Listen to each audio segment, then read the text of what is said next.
بسم اللہ الرحمن الرحیم۔ بسم اللہ الرحمن الرحیم۔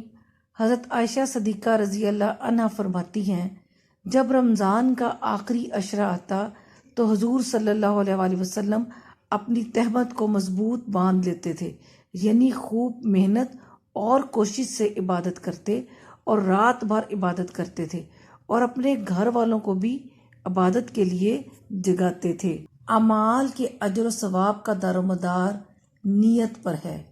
حضرت عمر بن خطاب رضی اللہ عنہ کہتے ہیں کہ میں نے رسول صلی اللہ علیہ وآلہ وسلم کو فرماتے سنا، اعمال کا دار و مدار نیت پر ہے، ہر شخص کو اس کی نیت کے مطابق بدلہ ملے گا۔ فرمان مصطفیٰ صلی اللہ علیہ وآلہ وسلم، جب تم رمضان کا چاند دیکھو تو رمضان کے روزے رکھو، اور جب تم شوال کا چاند دیکھو تو رمضان کے روزے رکھنا چھوڑ دو۔ پس اگر تم پر بادل چھا جائے اور شوال کا چاند نہ دیکھ سکو تو 30 دن روزے۔ آپ صلی اللہ علیہ وآلہ وسلم نے فرمایا کہ جب رمضان آئے تو عمرہ کر لینا، کیونکہ رمضان کا عمرہ ایک حج کے برابر ہوتا ہے۔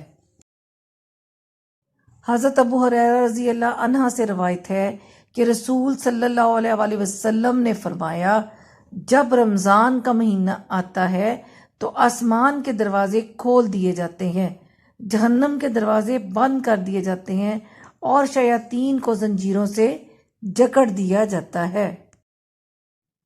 مانگ لو گڑ گڑا کے خدا سے ابھی، مغفرت سستی ہے، کہتے ہیں کہ رمضان میں رب کی رحمت برستی ہے۔